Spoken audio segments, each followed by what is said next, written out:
मैं तुम्हारी मां हूं और मैं तुमको आज्ञा देती हूं कि तुम ऐसा कुछ नहीं करोगे, तुम वन को नहीं जाओगे, तुम यहीं रहोगे। माता के प्रति भी तो तुम्हारा कोई कर्तव्य होना चाहिए ना। लक्ष्मण क्रोध में भरे हुए थे, कोई बात उनको समझ में नहीं आ रही थी। राम के रास्ते में आकर के वो खड़े हो गए। कहीं नहीं जाने दूंगा मैं आपको, आपके विरुद्ध ये एक षड्यंत्र रचा जा रहा है जिसको मैं किसी भी कीमत पर सफल नहीं होने दूंगा। राम ने पिता को फिर से प्रणाम करा, कैकेयी को प्रणाम करा, उनसे आज्ञा ली। उन्होंने कहा, मैं जाता हूं, कौशल्या माता को, सीता को, लक्ष्मण को ये समाचार सुनाना होगा कि राज्याभिषेक नहीं होना है अब मेरा, मुझे वन को जाना है, उनकी भी आज्ञा लेनी है, मुझे तैयारी करनी है वन में जाने की। आप पिताजी का ख्याल रखिए।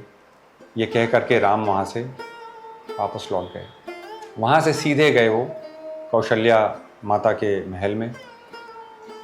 कौशल्या को अब तक ये समाचार प्राप्त हो चुका था कि राम का राज्याभिषेक होने वाला है।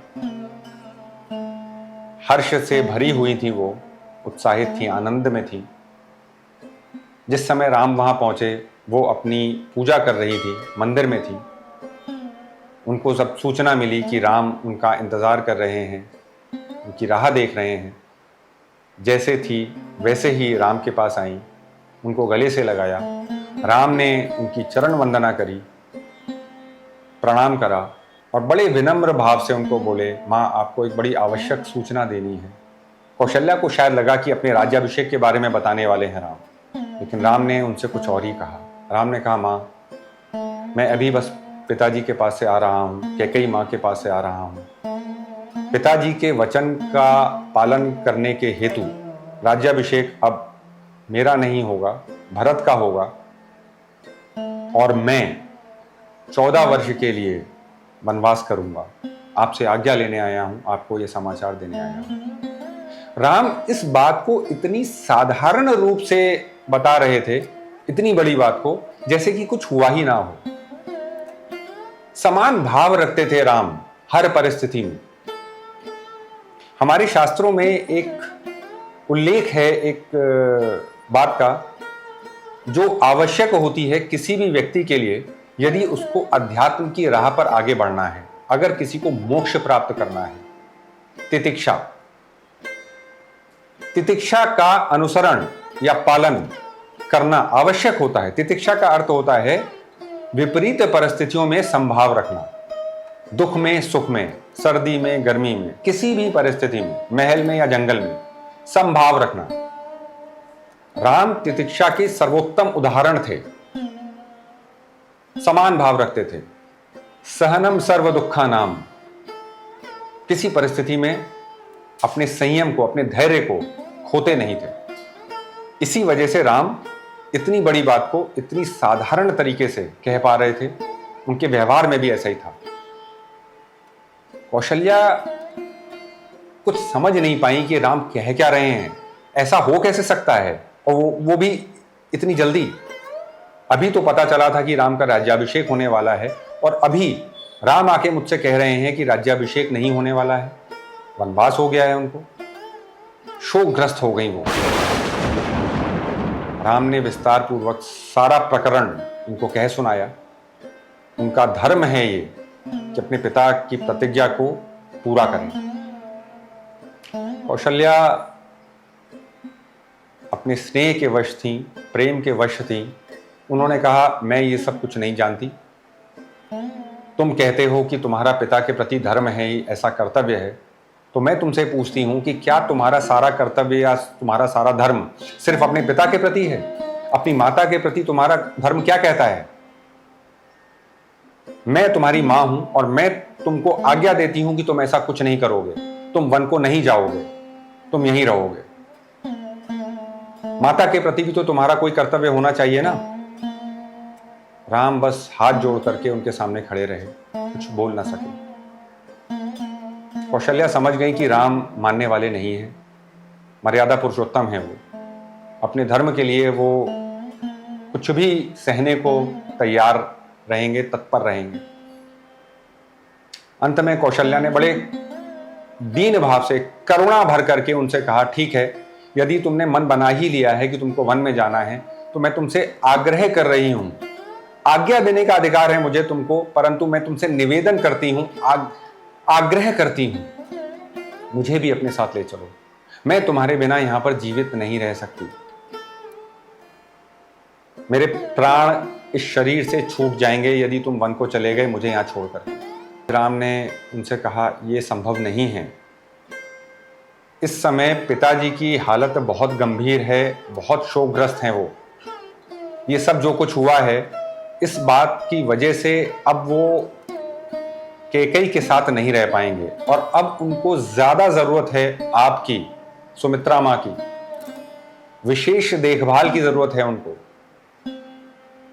आपका धर्म ये कहता है, आपका कर्तव्य बनता है कि आप अपने पति के साथ रहें, अपने पति का अनुसरण करें।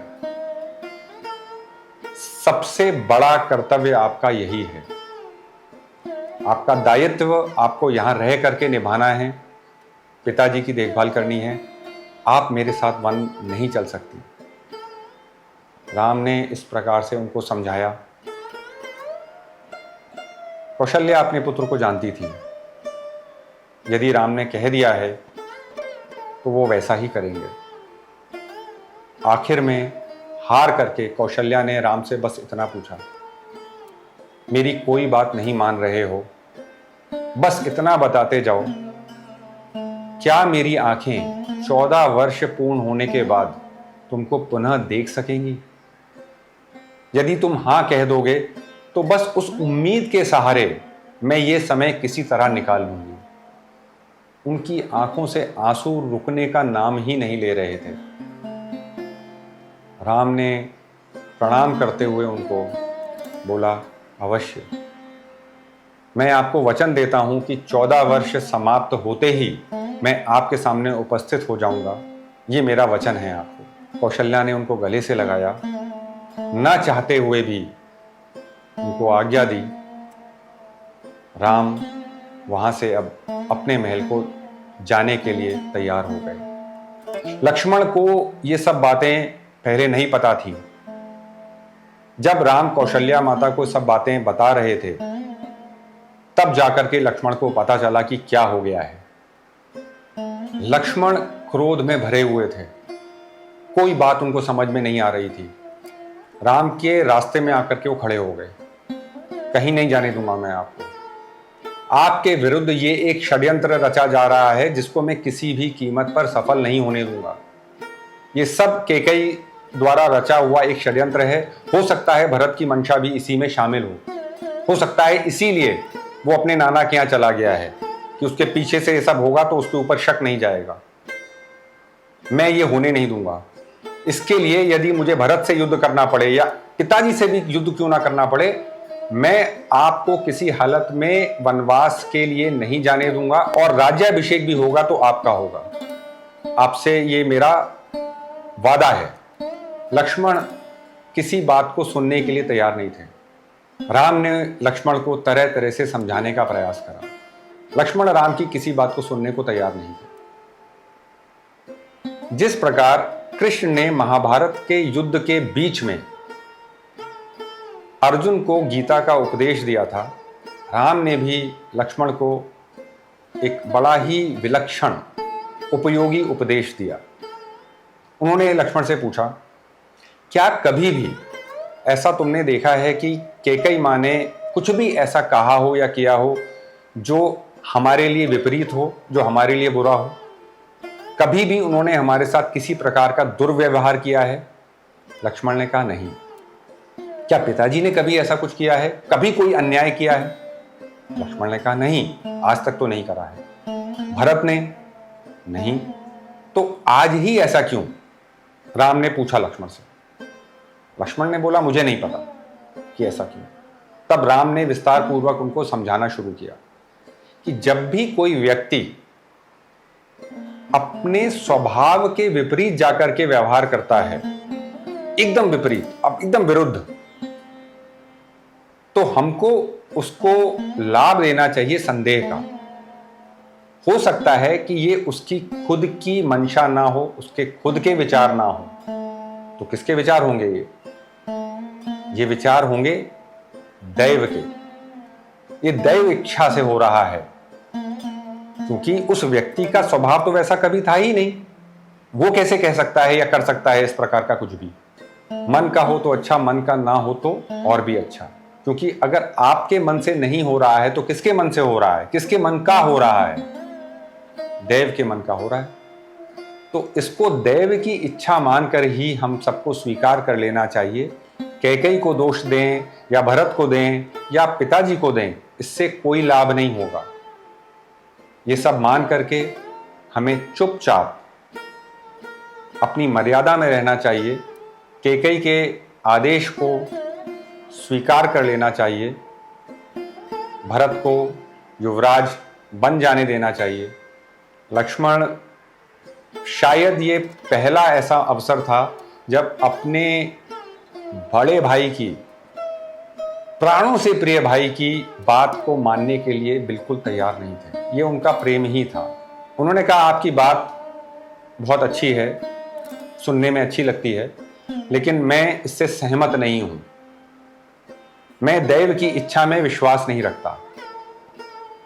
मेरी आस्था यदि है तो अपनी भुजाओं की शक्ति में है। मेरा ये जो खड्ग है, ये जो बाण है मेरे, ये खिलौने नहीं हैं, ये सिर्फ दिखाने के लिए नहीं है। मैं विश्वास रखता हूं या मेरी आस्था है तो पुरुषार्थ में, आपके आशीर्वाद में। मुझे पता है यदि मेरा पुरुषार्थ मेरे साथ है और आपका आशीर्वाद मेरे साथ है तो मैं इस पूरी पृथ्वी से अकेला लड़ सकता हूं और आपके प्रति किसी प्रकार का अन्याय नहीं होने दूंगा। ये बात आप समझ जाइए। जब राम ने देखा कि लक्ष्मण किसी बात से सहमत हो ही नहीं रहे हैं, अंत में उन्होंने कहा, तुम अब नहीं समझ रहे हो तो अब मुझे तुम्हें आदेश देना पड़ेगा। मेरे आदेश की अवहेलना अब तुम नहीं कर सकते हो। तुम्हें मेरी बात माननी पड़ेगी कि मुझे अब तुम्हें वन में जाने देना ही पड़ेगा। इसके बाद लक्ष्मण के पास अब कोई उत्तर नहीं बचता था। लक्ष्मण से ऐसा कह के माता कौशल्या से आज्ञा लेकर के अब राम को जाना था सीता के पास। दशरथ का, कौशल्या का, सुमित्रा का क्या हाल होता है, गुरुवरों का क्या हाल होता है, इसके बारे में हम जानेंगे अगले प्रसंग में। हमारे साथ बने रहने के लिए आप सबका बहुत बहुत अभिवादन, बहुत बहुत धन्यवाद। राम राम।